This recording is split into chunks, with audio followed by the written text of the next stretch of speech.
আমি এটা ডিসএগ্রি করি। হাসিনা পালায় নাই। প্রথমত মনে হয় ইউনূস সাহেব মানুষই না। আমি নিজের কানে যেটা শুনলাম যে president Zia on behalf of Sheikh Mujibur Rahman যে বলছে, বিয়ের 11 বছর পরে একটা বাচ্চা হয়েছে এক দম্পতির। 111-এর কথা আসলে তো ডক্টর মোহাম্মদ ইউনূসের কথাও তখন আসে। হ্যাঁ, সে সময় ইউনূস আসে নাই কেন? ওটা আমি ব্যক্তিগতভাবে ওনার সাথে জিজ্ঞেস করিও জেনেছি।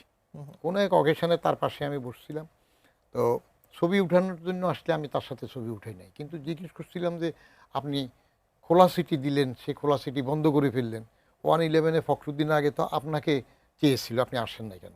তার ক্লিয়ার কাট জবাব ছিল তখন। উনি কথা বলেন কিন্তু চমৎকার, এটা খেয়াল রাখেন। 84-85 বছর বয়স, তার উচ্চারণ এখন এত চমৎকার, এত সুন্দর, হাই সাউন্ডিং লফটি ওয়ার্ডস এমনভাবে বলে, অন্তঃশ্বাস শূন্য সেটা পড়ে।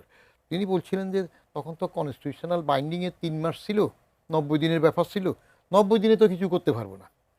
তার কিছু করার শখ ছিল, ফেয়ার ইলেকশনের দিকে না, কিছু করতে চায়, হি ওয়াজ পাওয়ার লাভার, সেই জন্য তখন আসে নাই। পরে যখন ফখরুদ্দিন 2 বছর থেকে গেল 111-এর সময়, বলতে আমাকে 2 বছর বললে তো আমি আসতাম। তো এইবার ওনার সেটা ছিল, যেমন আমি নিজেও তার বক্তৃতায়, এই জন্যই মনে হয় ওই যে ঈদের নামাজের সময় তাকে বলছিল যে স্যার দালালদের কথা শুনবেন না, 5 বছর থাকেন, 5 বছর আমিও তো থাকেন। বলছি, আপনি দালাল কি বলেন, আমিও তো বলছি ওনাকে 5 বছর সময় দিন। কারণ উনি যে স্বপ্ন দেখিয়েছেন ওনার নোবেল পাওয়ার পরে বঙ্গভবনে, এগুলো এক কথা কয়বার বললো, গুডুভিলের কথা তো একই আসে। আপনার তাকে সংবর্ধনা দেওয়ার সময় উনি বলছিলেন যে তিনি বাংলাদেশটাকে এমনভাবে দেখতে চান বিদেশিরা বাংলাদেশের গ্রিন কার্ডের জন্য লাইন দিবে। তার এইরকম সুন্দর কথাবার্তা শুনে আমিও তাই বলছি তারে 5 বছর দেন। আর 5 বছর না দিতে চান, হাসিনা 6-7 মাস, যেটা এটা বাদ দিয়ে বাকিটা দেন। কিন্তু মাস 2 আড়াই যাওয়ার পরে দেখা গেল আল্লাহ ভিক্ষার দরকার না, কুত্তার সামনে। হাসিনার ভারতে যে অবস্থান, হাসিনা নিজে বলছিল যে শেখ হাসিনা পালায় না। পরে যখন গেলেন সবাই বলল যে পালাইছে রে পালাইছে, শেখ হাসিনা পালাইছে। আমি এটা ডিসএগ্রি করি। হাসিনা পালায় নাই।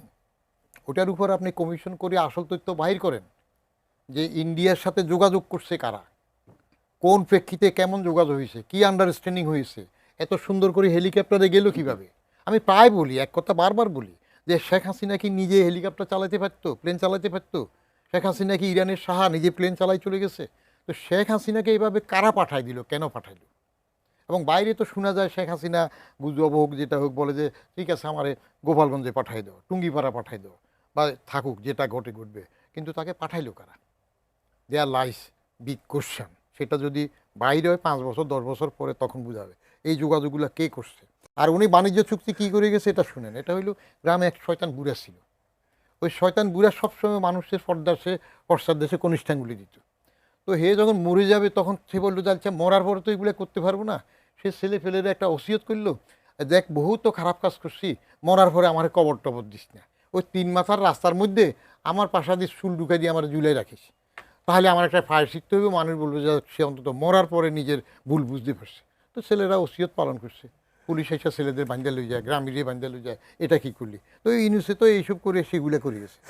আরেকটা নোবেল পাইতে চাইতেছে কিনা আল্লাহ মালুম। এখন 7 মাসের ভাষণ বাদ দেবে, অসুবিধা তো কিছু নেই। তাহলে আপনি জিয়াউর রহমান সাহেবের ভাষণ একটা ঢুকিয়ে দিবে, অসুবিধা কি? আমি নিজের কানে যেটা শুনলাম যে president Zia on behalf of Sheikh Mujibur Rahman যে বলছে, সেটা তো এখন বাদ যাবে, আগে তো ওটা বলে নাই, অতএব উনি ঘোষণা করছে। আপনি কোনোদিন শুনছেন প্রেসিডেন্ট জিয়া বঙ্গবন্ধু নিয়ে কোনো সমালোচনা করছে? এমন কোনো কিছু এখনো কিন্তু আমি তো ডাইরেক্ট কাজ করছি প্রেসিডেন্ট জিয়ার সাথে ক্যাবিনেটে থাকতে, বলে নাই। মনে হয় 350 লোক মারা গেল, তাদের নিয়ে আপনার কোনো মাথা ব্যথা নাই। টেট টানা মারা গেছে 88 বছর বয়সে, তার জন্য আপনি দুঃখে কাতর হয়ে গেছেন, বোধহয় একদিন ঘুমায়ও নাই। আমার প্রথমত মনে হয় ইউনূস সাহেব মানুষই না। প্রথম মনে হয় উনি আসলে মানুষই না। দ্বিতীয়ত মনে হয় যদি হয়েও থাকে সে বাংলাদেশের মানুষ না। সিএনএন আছে না, সিএনএন দেখেন না, সিএনএন এর প্রতিষ্ঠাতা টেট টানার মারা গেছে পরশুদিন। হ্যাঁ জি, বিষয়টা উনি মারা যাওয়ার পর শোকবার্তা দিয়েছেন তার নিজের ইউনূস, ফেসবুক ডক্টর অ্যাকাউন্টে, ইউনূস। নিজের ভেরিফাইড ফেসবুক অ্যাকাউন্টে ওনাকে নিয়ে 350 ওয়ার্ড লিখছে। বিশাল বড় একটি টেট শোকবার্তা টার্নার তার দিয়েছেন। বন্ধু ছিল, হ্যান ছিল, তার মৃত্যুতে দেশ বিদেশ সমস্ত এত ক্ষতি হয়ে গেছে। আমাদেরও সবার আয়ু মনে হয় একটু কমে গেছে কিনা জানি না ওনার মৃত্যুতে, তাই না? উনিও সাংবাদিকতার দিকপাল, আমরা ছোটখাটো সাংবাদিক, কিন্তু ওনার মৃত্যুতে তো আমাদেরও তো একটু আয়ুটা কমতে পারে। তো এটা নিয়ে ওনার দুঃখের শেষ নেই। 350 শিশু মারা গেল এই দেশের। আমি ধরে নিলাম তর্কের খাতিরে এখানে ওনার কোনো দায় নাই, ধরে নিলাম উনি যখন বলছে ওনার কোনো দায় নাই, আমি মানলাম যে ওনার কোনো দায় নাই। এই 350 জন্য আপনি 3 লাইনে একটা শোক করতে পারলেন না। আপনার মনে কি একটু লাগে না, একটু বাজে না? ভাই মারা যায়, মান্নান ভাই মারা যায়, আমি যতটুকু দুঃখিত, আমি যদি মারা যাই আমার জন্য, ওনাতে আল্লাহ বাদ দেন, আমারটাই ভাবেন। আজকে যদি আমি মারা যাই আপনি কি ভাববেন আমার জন্য? যে এই লোকের তবে জীবনের শেষ পর্যায়ে আমি আছি, আমি যা দেবার এই দেশকে দিয়ে দিছি, আর দেবো কতটুকু? অল্প একটু দেবো। কিন্তু একটা শিশু, ওই 350 শিশুর মধ্যে যে কোনো একটা শিশু, আপনি জানেন না ও জীবনে কি করতো, আপনি জানেন না। হয়তো ওই একটা শিশু এই দেশের চেহারা পাল্টাই দিত।